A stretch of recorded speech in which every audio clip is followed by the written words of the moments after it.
क्या होगा अगर आप अपने दोस्तों के साथ एडवेंचर करने के लिए अमेज़न जंगल जाए और आप वहाँ पर रास्ता भटक कर पूरी तरह से अकेले रह जाए। चारों तरफ जंगली जानवर, खतरनाक नदियाँ और मौत से भी खतरनाक हालत। यही है जंगल की असली और डरावनी कहानी। Welcome to Puja explainer. और आज मैं एक्सप्लेन करने वाली हूँ जंगल, जो सच्ची घटनाओं पर आधारित है। इसमें हैरी पॉटर के स्टार ने किरदार निभाया है, जिसने अमेज़न जंगल में 3 हफ्ते तक जिंदा रहने का संघर्ष किया। तो चलिए शुरुआत करते हैं इस सच्ची घटना पर बनी खतरनाक सर्वाइवल की कहानी को और जानते हैं आखिर कैसे एक इंसान जंगल की गहराइयों में मौत से लड़कर जिंदा बच निकला। अगर आप हमारे चैनल पे नए हो तो वीडियो को लाइक और चैनल को सब्सक्राइब जरूर करें। फिल्म की शुरुआत में हमें योसी नाम के लड़के को दिखाया जाता है, जो एडवेंचर का शौकीन है। उसे जंगल और दुनिया घूमना और खोया हुआ खजाना ढूंढना काफी पसंद है। एक दिन वो घूमते हुए बोलिविया शहर में आता है। वहाँ पर उसकी मुलाकात मार्कस से होती है, जो एक टीचर है। वो दोनों साथ में घूमते हुए उनकी दोस्ती हो जाती है। जब वे दोनों मार्केट में घूम रहे होते हैं, तभी मार्कस को उसका पुराना दोस्त केविन मिलता है, जो एक फोटोग्राफर है। ये तीनों साथ में घूमते हैं और वहाँ पर बहुत एंजॉय करते हैं। एक दिन मार्केट में योसी को काल नाम का आदमी मिलता है। वो खुद को जंगल का गाइड बताता है। जब वे दोनों बैठकर बातें कर रहे होते हैं, तब काल बताता है, मैं अमेज़न जंगल में छिपी दुनिया और वहाँ पर रहने वाले जनजाति के बारे में जानता हूँ, जिसके बारे में किसी को पता नहीं, और मैं उनका काफी अच्छा दोस्त हूँ। वहाँ के नदी में बहुत सारा सोना है और काफी सीक्रेट जगह है। अगर तुम चाहो तो मैं तुम्हें वहाँ तक ले जा सकता हूँ। काल उसे उस जगह की फोटो भी दिखाता है। ये देखकर योसी बहुत एक्साइटेड होता है और उसे अपने लाइफ में ऐसा ही एडवेंचर चाहिए था। वो अपने जिंदगी में कुछ अलग और हटके करना चाहता था। योसी रात में मार्कस और केविन को कन्विंस करते हैं कि चलो ये ट्रिप करते हैं, लेकिन मार्कस घबरा जाता है और कहता है कि मुझे वो आदमी कुछ ठीक नहीं लग रहा, जरूर वो झूठ बोल रहा होगा। तब योसी कहता है, ये मौका बार बार नहीं मिलेगा। और काल ने मुझे फोटोज भी दिखाई थी। वो सच में जंगल में रहने वाले आदिवासी लोगों को जानता है। वहाँ पर नदी सोने से भरी हुई है। तुम जरा सोचो, हमारी जेबें भर जाएगी। लेकिन फिर भी मार्कस जंगल में नहीं जाना चाहता, लेकिन दोस्ती के चक्कर में हाँ बोलता है और केविन फोटोज के चक्कर में मान जाता है। अगले दिन ये तीनों काल से मिलते हैं और ये चारों मिलकर जंगल में जाने की तैयारी करते हैं और एक शॉप में जाकर सामान खरीदते हैं, जैसे कि खाने का सामान, टूल्स इत्यादि। तब काल कहता है, हमें इतना सब कुछ लेने की जरूरत नहीं है। जंगल में कोई भूखा नहीं सोता और हम मैप भी साथ में नहीं लेंगे, क्योंकि मैप झूठे होते। हम सिर्फ वहाँ पर नदी का पीछा करेंगे।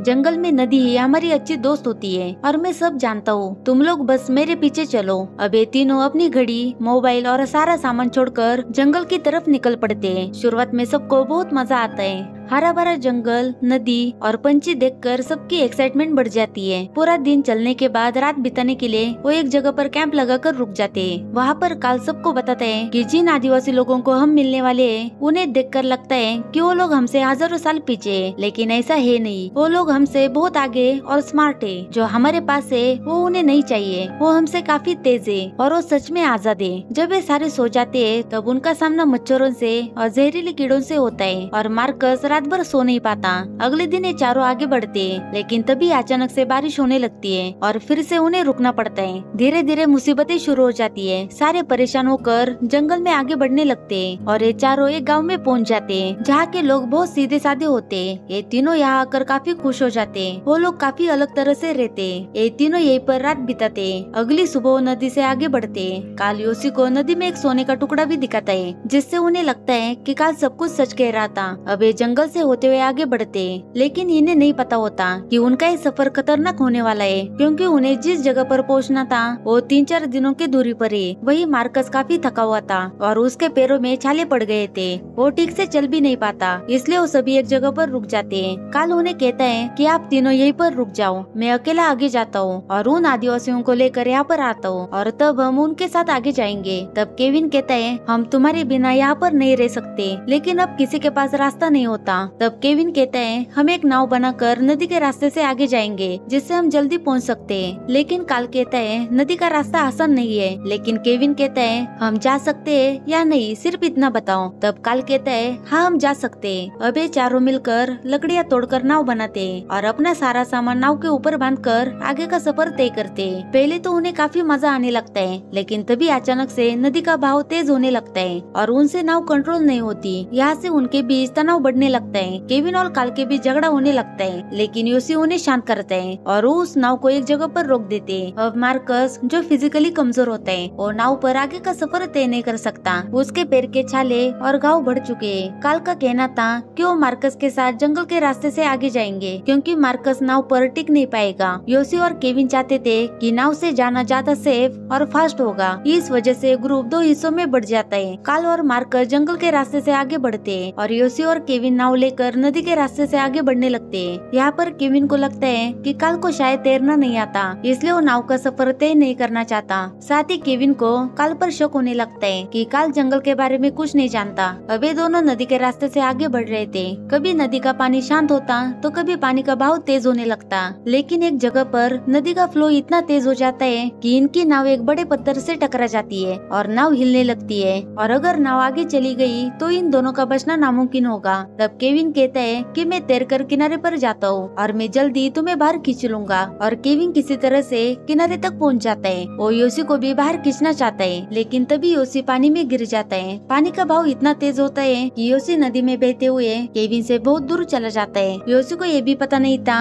कि वो केविन से कितना दूर जा चुका है। वो अपने आप को बचाने की पूरी कोशिश करता है और पानी से ऊपर आके वो एक पत्थर को पकड़ लेता है और नदी से बाहर आकर वो चट्टान के ऊपर चढ़कर जंगल में पहुंच जाता है और केविन को आवाज देने लगता है। लेकिन योसी इतना दूर आ गया था कि उसकी आवाज केविन तक नहीं पहुंच पाती। योसी काफी थक चुका था। उसके पास न खाने का कुछ होता है और न ही शेल्टर बनाने का सामान। सबसे बड़ा दर्द होता है इस घने जंगल में अकेला रहना। और अब केविन भी उससे बिछड़ चुका है। जब सुबह होती है तब उसे बर्तन की आवाज आने लगती है। तब योसी नदी में देखता है, तब उनका बैग पानी में बह रहा था। योसी उस बैग को किसी तरह से नदी से बाहर निकालता है, क्योंकि इस बैग में बहुत सी जरूरी चीजें होती है। दिन के टाइम में वो जंगल में भटकता है और अपने दोस्तों को ढूंढने की कोशिश करते हैं, लेकिन रात में उसे मच्छर, कीड़े और चींटियां सोने नहीं देती। बारिश भी होती रहती है, जिससे उसके कपड़े गीले हो जाते हैं और उसकी तकलीफें और भी ज्यादा बढ़ने लगती है। भूख इतनी लगती कि उसे जो भी मिलता उसे वो खा लेता। कभी फल, सांप, पंछियों के अंडे, कभी कभी वो गंदे पानी से भी गुजारा करता है। वही योसी के सिर पर एक बड़ा घाव बन जाता है और उसमें कीड़े पलने लगते हैं। योसी उस घाव को देखकर घबरा जाता है और वो एक स्टिक से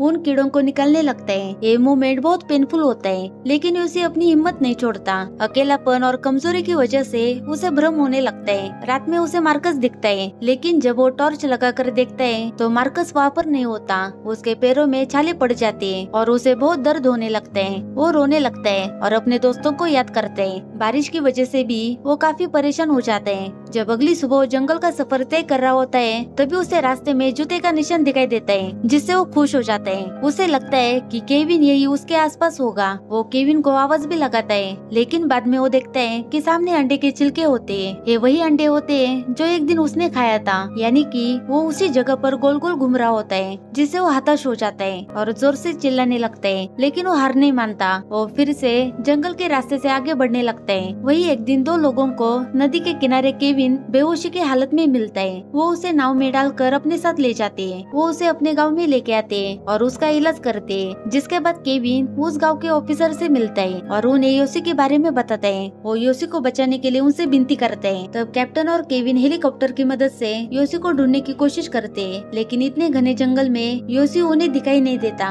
वही योसी को भी हेलीकॉप्टर दिखता है। वो जोर से चिल्लाकर मदद मांगने लगता है, लेकिन उसकी आवाज उन तक नहीं पहुंचती और केविन और कैप्टन वापस गांव की तरफ चले जाते हैं। वापस आने के बाद केविन ऑफिसर से कहता है कि हम ज्यादा ऊंचाई तक होने के कारण हमें कुछ दिखाई नहीं दिया, हमें और तरीका यूज करना चाहिए। तब ऑफिसर कहता है कि योसी को जंगल में 3 हफ्ते हो गए, मुझे नहीं लगता वो अभी तक जिंदा होगा। एक चमत्कार था कि तुम उस जंगल में बच गए, और इतने बड़े जंगल में किसी इंसान को जिंदा ढूंढना काफी मुश्किल है। लेकिन केविन उसकी बात नहीं मानता, क्योंकि उसे पता था कि योसी उसे जरूर मिलेगा और वो अकेला जंगल में जाने का फैसला करता है। लेकिन ऑफिसर कहता है कि एक आदमी है जिसे इस जंगल के नदी के रास्ते के बारे में जानकारी है। तब केविन उस आदमी के पास जाता है और कहता है कि मेरा दोस्त 3 हफ्ते पहले नदी में खो गया, उसे ढूंढने में मुझे तुम्हारी मदद चाहिए। तब वो आदमी कहता है कि इतने दिन हो गए तो बच नहीं सकता, हमारी कोशिश बेकार जाएगी, तुम भी वापस चले जाओ। लेकिन केविन उनसे विनती करता है और कहता है कि मुझे पता है मेरा दोस्त सही सलामत है और मैंने आज तक किसी के सामने मदद की भीख नहीं मांगी, लेकिन आज मैं तुम्हारे सामने भीख मांगता हूँ, मेहरबानी करो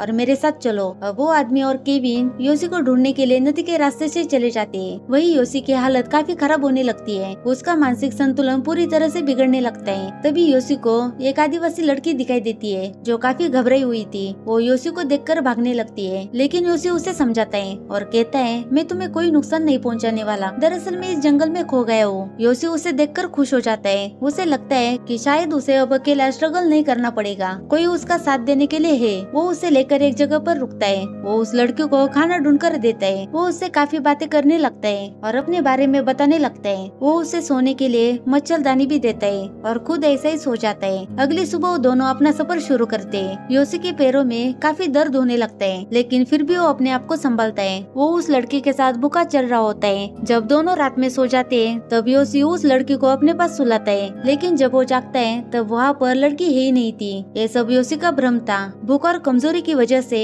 उसका दिमागी संतुलन पूरी तरह से खो चुका था। वो अकेला इस जंगल में पूरी तरह से पागल हो जाता है। अगली सुबह वो फिर से आगे बढ़ने लगता है, लेकिन उसकी हालत काफी खराब होती है। उसका दिमाग पूरी तरह से खराब होने लगता है और अकेले बातें करने लगता है। जब वो आगे बढ़ रहा था तभी अचानक वो एक कीचड़ के दलदल में फंस जाता है। तभी वो अपने आप को समझाता है कि अगर उसे इस दलदल से बाहर निकलना है तो उसे शांति से काम लेना होगा। तभी वो अपने पास एक टेनी को देखता है और उसे किसी तरह से पकड़कर धीरे धीरे उस दलदल से बाहर निकल आता है। इस वजह से वो और भी ज्यादा थक जाता है। तब उसे एक पेड़ पर काफी सारी चींटियां दिखाई देती है और उस पेड़ के पास जाकर उन सारी चींटियों को अपने शरीर पर गिरा देता है और वो चींटियां उसे काटने लगती है और वो जोर से चिल्लाने लगता है। जैसे ही चींटियां उसे काटती है तो उसे अपने दोस्तों के और कुछ लाइफ के विजन आने लगते हैं। दरअसल वो इसलिए कर रहा था कि चींटियां काटने पर उसे बहुत दर्द हो और वो भागते हुए नदी के किनारे पहुंच जाए। और ऐसा ही होता है। जब चींटियां उसे काटती है तो उसे बहुत दर्द होने लगता है और तेजी से भागने लगता है और नदी के किनारे पहुंच जाता है। लेकिन वो काफी कमजोर हो चुका था। वो ठीक से खड़ा भी नहीं हो पाता। तब वो नदी के किनारे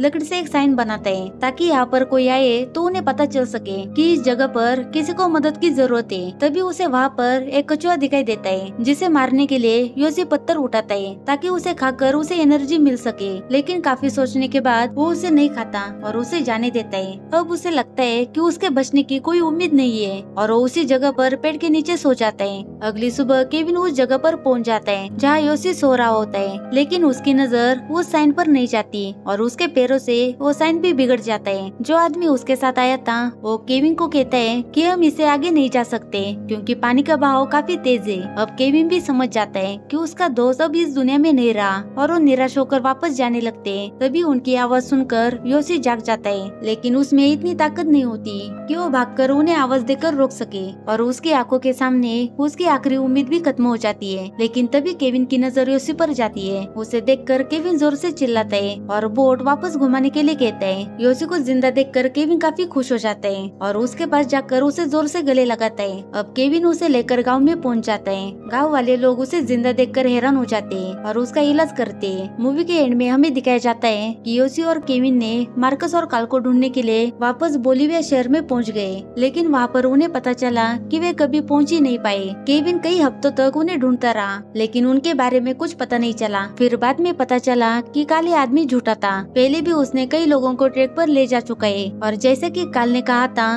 कि जंगल में खोई हुई जनजाति है, लेकिन ये सब झूठ था और आज तक किसी को इस बारे में पता नहीं चला कि काल ने योशी को ही क्यों चुना और उन्हें जंगल में क्यों ले गया। और इसी के साथ मूवी यहाँ पर खत्म हो जाती है। Thank you for watching.